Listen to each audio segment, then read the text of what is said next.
नमस्कार मित्रों, भगवत गीता का सार परमहंस योगानंद द्वारा कृत व्याख्या।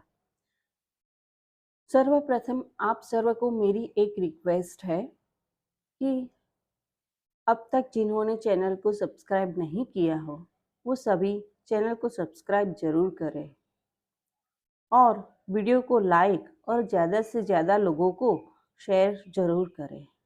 धन्यवाद। नमस्ते। अगर आपको यह पुस्तक खरीदनी है तो उसका लिंक नीचे डिस्क्रिप्शन बॉक्स में दिया गया है। धन्यवाद। गीता अध्याय 9 सबके परम प्रभु। श्लोक क्रमांक 1। श्री भगवान ने कहा, तुम्हारे लिए जिसने दोष दृष्टि को जीत लिया है, अब मैं गुह्यतम ज्ञान ईश्वर के सर्वव्यापक और अनुभवातीत स्वभाव को प्रकट करता हूँ। इस अंततः प्रज्ञात्मक ज्ञान से युक्त होकर तुम समस्त अशुभ से मुक्त हो जाओगे। सभी वस्तुओं में दोष देखने की वृत्ति होना एक प्रकार का मानसिक रोग है। इसके कारण लोग नए विचारों के प्रति खुल नहीं पाते और जीवन के न्यायालय में वे स्वयं को एक न्यायाधीश के रूप में देखते हैं। दूसरे शब्दों में यह अहम की चेतना का नकारात्मक लक्षण है। दोष देखने की भावना के कारण व्यक्ति हर प्रस्तावना के उत्तर में सावधानी पूर्ण इतराज करता है। हाँ, लेकिन कभी कभी भी वह किसी दृढ़ निश्चय या निर्णय पर नहीं पहुंचता, क्योंकि उसके निर्णय भी सामयिक होते हैं। यह अवस्था आध्यात्मिक संदेहों के कारण स्वयं को कष्ट देने वाली अवस्था नहीं है। यह ऐसी अवस्था है जिसके कारण व्यक्ति हर समय अनिर्णय की स्थिति में रहता है। यह अवस्था बुद्धि से ही संबंध रखती है और अंततः प्रज्ञा की निश्चितता के अभाव के कारण व्यक्ति कभी भी कुछ जान नहीं पाता। यूक्लिडियन रेखागणित के प्रमाणों में व्यक्ति कम से कम इतनी तो इच्छा कर सकता है कि काश वह उनमें से किसी को तो पकड़ पाता। जो व्यक्ति अपनी इस आदत से परेशान हो चुका है, उसे अपने हृदय की अधिक सुननी चाहिए और वस्तुओं की सटीकता के बारे में हृदय में शांति और अंतः दृष्टि का विकास करना चाहिए।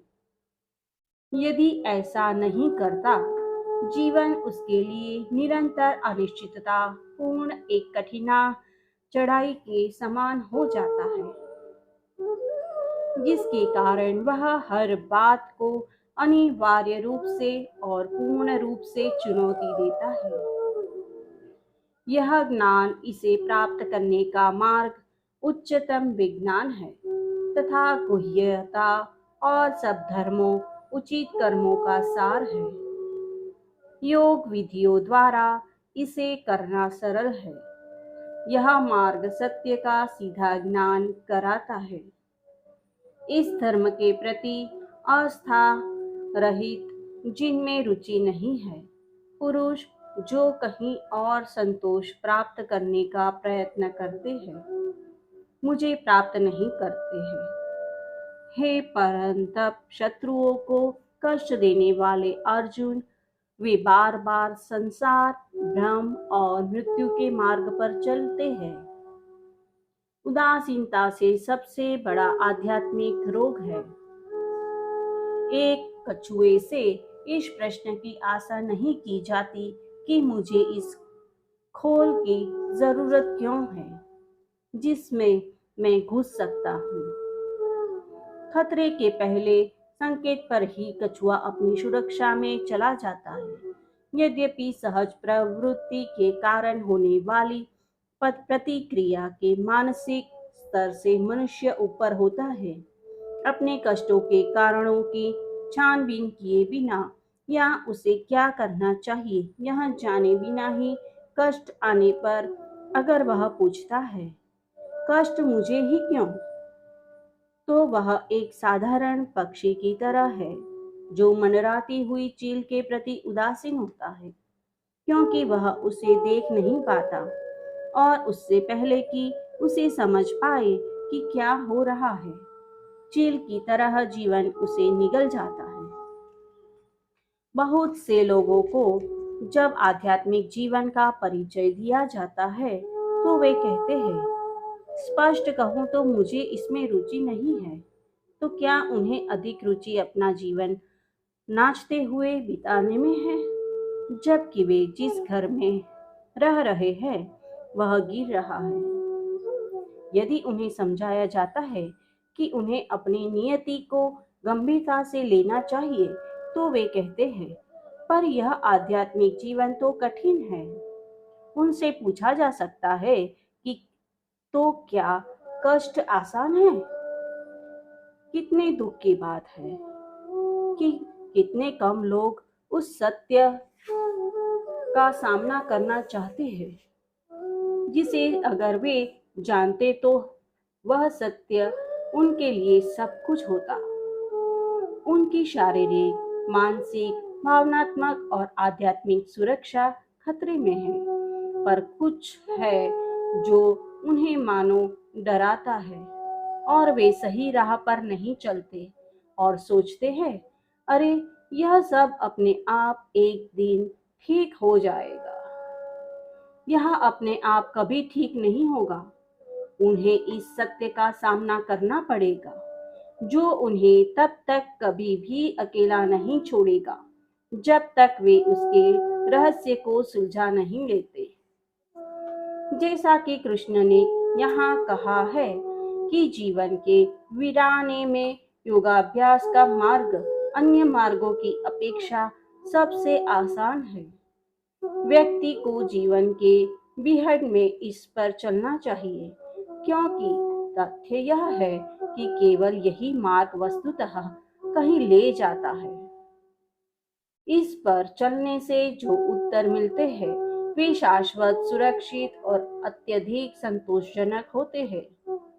दूसरी बात, योग और ध्यान सचमुच कठिन नहीं है। जैसे कि कृष्ण इस पुस्तक में कहते हैं, आवश्यकता केवल इस बात की ही है कि व्यक्ति अपने उन शत्रुओं को नष्ट कर दे जो उनकी खुशी के लिए खतरा है। व्यक्ति को केवल यह करना है कि वह अपनी शक्ति को दूसरी ओर मोड़ दे, जिसे उनसे उन वस्तुओं पर अपनी आदतों के कारण केंद्रित किया हुआ है, जो उसे कभी वह नहीं देगी जो वह चाहता है। उसे अपनी शक्ति को उन निष्कर्षों से हटाकर उस माध्यम में भेजना है जो उसे पूर्ण हर्ष, खुशी और अंत में आनंद देंगे।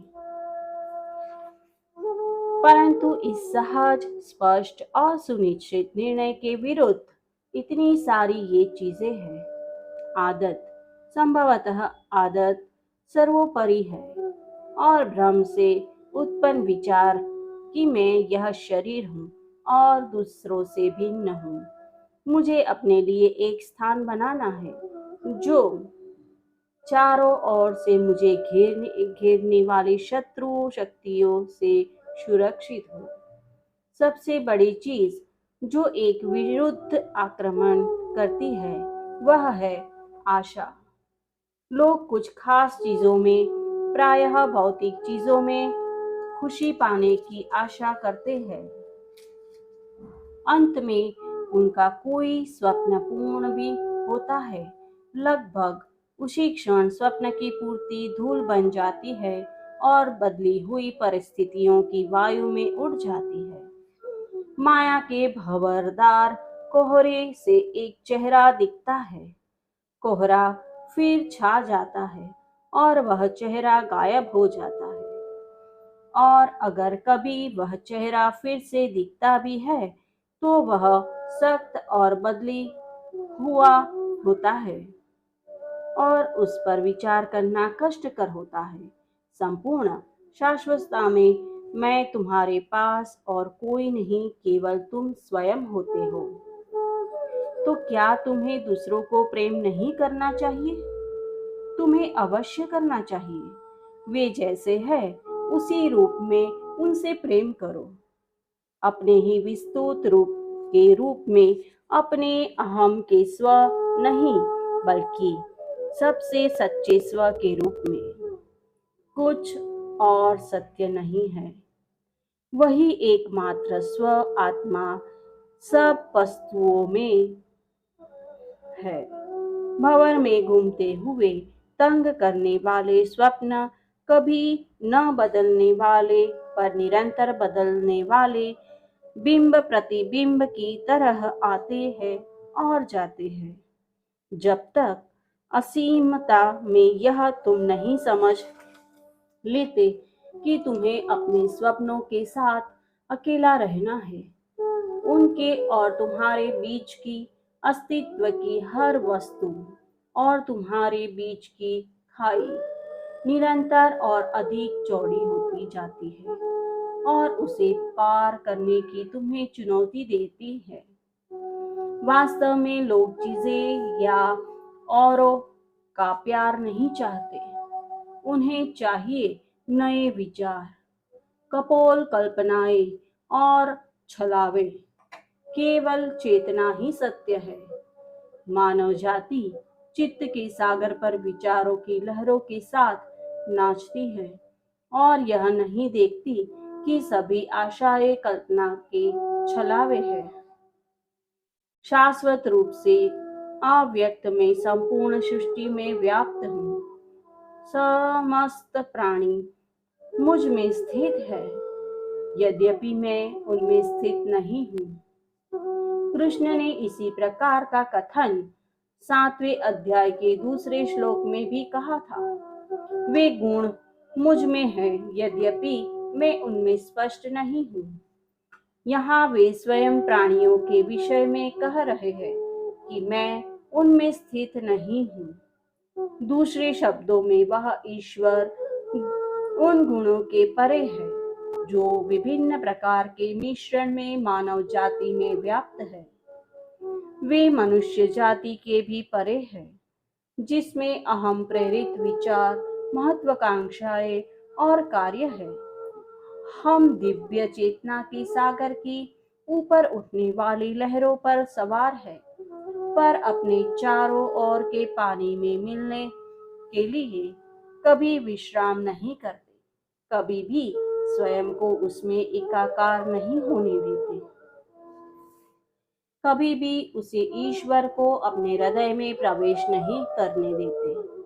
हम सोचते हैं कि बर्फ की चट्टान पानी से भिन्न होती है, उसी प्रकार हम उससे, ईश्वर से बहुत अधिक भिन्न है, और वह भी इसी प्रकार सार रूप में हमसे भिन्न है। बेचारी मानवता, इसे व्यर्थ ही इतना दुख झेलना पड़ता होगा। पानी पानी ही है, चाहे वह जमा हुआ तरल या बाष्प के रूप में क्यों न हो। मेरे दिव्य रहस्य को देखो। समस्त प्राणी मुझ में स्थित नहीं दिखते और न ही मैं उनमें, फिर भी मैं ही उनका एकमात्र रचयिता और पालन करता हूँ। इसके विषय में इस प्रकार विचार करो, जिस प्रकार वायु आकाश में विचरण करती है पर वह आकाश नहीं है, उसी प्रकार समस्त प्राणियों का अस्तित्व मुझ में है, पर मैं वे प्राणी नहीं हूँ। हे कुंती पुत्र अर्जुन, एक चक्र कल्प के अंत में समस्त प्राणी मेरी ब्रह्मांडीय प्रकृति की अव्यक्त अवस्था में लौट आते हैं। अगले कल्प के प्रारंभ में मैं उन्हें फिर से रचता हूँ। अपनी सृजन प्रकृति को पुनः जागृत कर मैं बार बार संपूर्ण प्राणी समुदाय को रचता हूँ, सभी प्रकृति के और उसके सीमित नियमों के वश में है। हे धनंजय अर्जुन, ये कर्म मुझे नहीं बांधते, क्योंकि उनसे उदासीनता रहता हुआ मैं नित्य आसक्ति रहित हूँ। हे कुंती पुत्र अर्जुन, मेरे अनुप्राणित करने वाले तत्व से प्रकृति चर और अचर को उत्पन्न करती है। केवल मेरी शक्ति से प्रकृति के द्वारा ये संसार घूमते रहते हैं। प्रकृति के रूप में ईश्वर दिव्य माता है। उसका पुत्र प्रतिबिंबित कंपन रहित चेतना है, जो अणुओं के प्रत्येक भंवर के मर्म में है। प्रत्येक जीवन में यह परमात्मा की निरासक्त उपस्थिति है। स्वयं का ईश्वर के साथ अनुकूलन करने के लिए हमें जो कुछ होता है, न केवल उसे बल्कि अपनी प्रतिक्रियाओं को भी निरपेक्ष रूप से देखने का प्रयत्न करना चाहिए, क्योंकि यह सब माया के तूफान का ही भाग है जो हमारी चारों ओर चल रहा है। जहाँ तक संभव हो उस भंवर के मर्म में किसी भी वस्तु से स्वयं को अछूता अनुभव करना चाहिए, जैसे परमात्मा के रूप में हमारा सार रूप स्व भी अछूता है। यद्यपि मैं सबका रचयिता हूँ, मेरे अनुभवातीत स्वभाव को न जानने वाले अज्ञानी लोग अपने अंदर मेरी उपस्थिति को नहीं देखते। सभी तर्कसंगत अंतर्दृष्टियों को स्वीकार करने वाले वृथा आशाओं, कार्यों तथा विचारों वाले मनुष्य, जिन्हें उच्च उद्देश्यों के लिए रचा गया था, दैत्य और असुरों के स्वभाव को धारण कर लेते हैं। राक्षस जहाँ उन मनुष्यों के लिए कहा गया है जो राक्षसी स्वभाव से आक्रांत होते हैं, जैसे अत्यधिक क्रूर या विकृत और असामान्य भूख वाले लोग। ऐसे लोग मृत्यु के बाद मृत्यु शरीर के भौतिक बंधनों से उनकी भावनाओं को मुक्त कर देती है, दैत्य बन जाते हैं। उनका रूप ही उनकी चेतना के कलुष के अत्यधिक विकृत रूप को दर्शाता है। ऐसे लोग तीनों गुणों के सबसे अधिक अंधकारपूर्ण छोर पर होते हैं। वे तमस के अंधकारमय गुण के मानव साकार रूप होते हैं। हे पार्थ अर्जुन, परंतु महान आत्माएं मानवीय स्वभाव में उच्चतर दिव्य गुणों को अभिव्यक्त करती है और संपूर्ण भूतों के अविनाशी स्रोत मुझको अनन्य भक्ति से भजती है। निरंतर मुझ में लीन प्रेम पूर्वक नमस्कार करते हुए अपने उच्च लक्ष्यों के लिए दृढ़ता पूर्वक प्रयत्न करते हुए वे नित्य भक्ति युक्त होकर मेरी उपासना करते हैं। निम्न प्राणी भी शुद्ध विवेक ज्ञान से स्वयं को मुझे समर्पित करते हुए पहले मुझ में सब में व्यक्त रूप में पहचानते हैं और उसके बाद उनके पीछे एक के रूप में पहचानते हैं। भक्ति और ज्ञान, प्रेम और बुद्धि के दो मार्ग जब चरम दर्शन में मिलते हैं तो वे एक हो जाते हैं। जो भक्ति के मार्ग पर चलते हैं वे प्रश्न नहीं पूछते। ईश्वर को प्यार करने के सारे कारणों में उनकी दिलचस्पी नहीं होती। वह उनका ईश्वर अपना है, उनसे पूछना क्या। ज्ञानी जो ज्ञान के मार्ग पर चलते हैं उन्हें प्रेम भी करना चाहिए, अन्यथा स्वामी श्री युक्तेश्वर जी के अनुसार वे एक कदम के बाद अगला कदम ईश्वर के मार्ग पर नहीं रख पाएंगे। परंतु उनकी बुद्धि को भी संतुष्टि चाहिए। मानव स्वभाव में यहाँ विरोध नहीं है। भक्तों के लिए ज्ञान चाहिए। ज्ञानियों को हृदय से ईश्वर की कामना करने के लिए भक्ति चाहिए। भक्ति के बिना ईश्वर को खोजने के लिए उन्हें प्रेरणा नहीं मिलेगी। ज्ञान व्यक्ति की भक्ति में कैसे सहायक हो सकता है?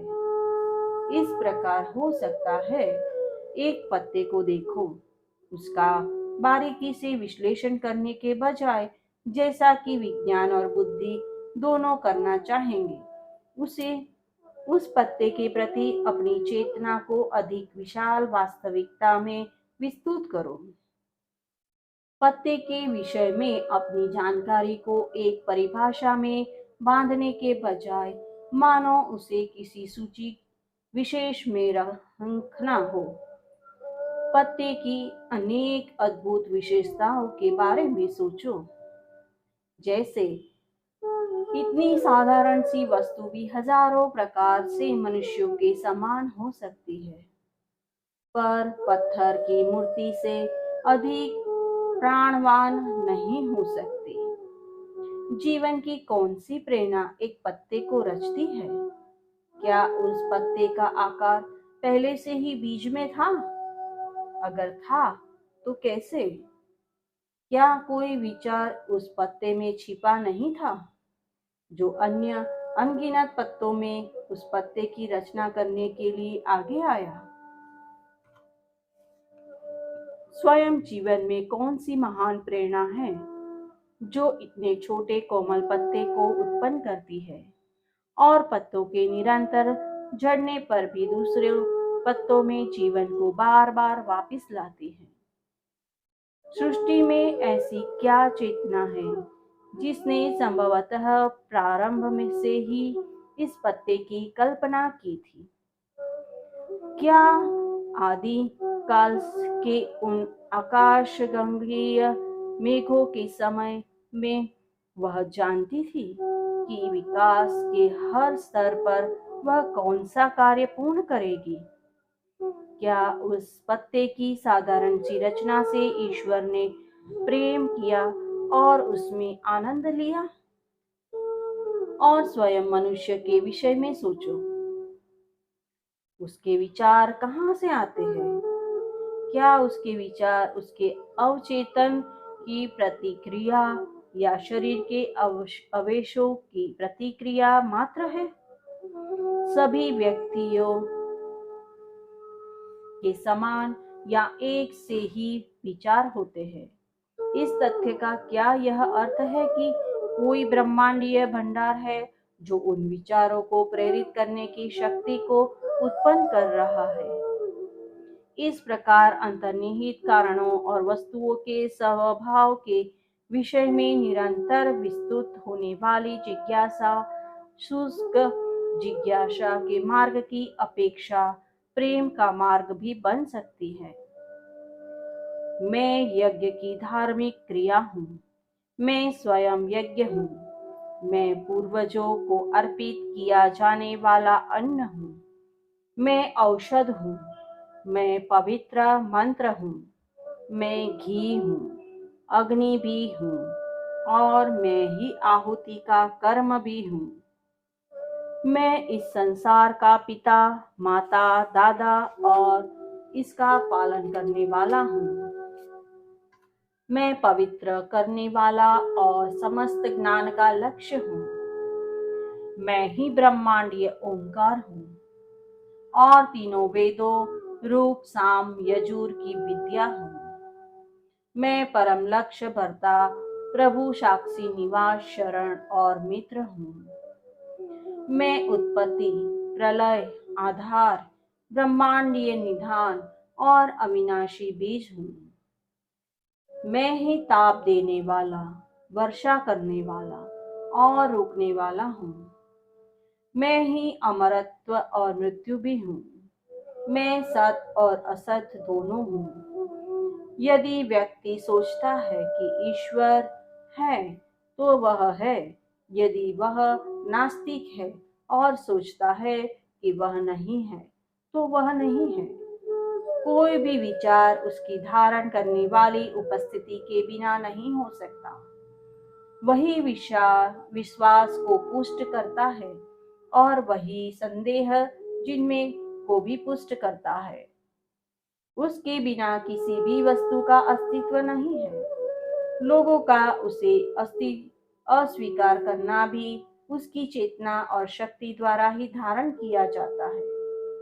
ध्यान और अन्य आध्यात्मिक अभ्यासों के लिए लोग प्रायः यह आपत्ति करते हैं कि मैं इतना अधिक व्यस्त हूँ कि मेरे पास ईश्वर को खोजने का समय नहीं है। जब लोग यह बात परमहंस योगानंद को कहते तो उनका उत्तर होता था, अगर ईश्वर भी इतना व्यस्त होता कि तुम्हारे लिए सोच ही नहीं पाता, तुम्हारा तो क्षण भर में अस्तित्व ही समाप्त हो जाता।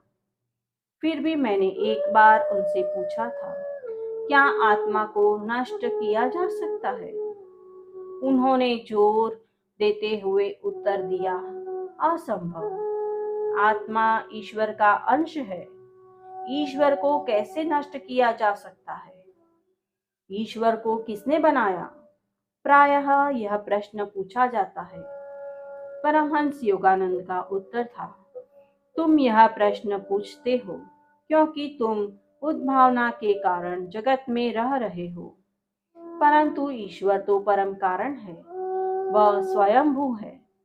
यह मानना कि किसी वस्तु के होने का कारण है, अनिवार्य रूप से यह स्वीकार करना है कि किसी समय उसके होने का कारण नहीं भी होगा, अर्थात वह नष्ट की जा सकेगी।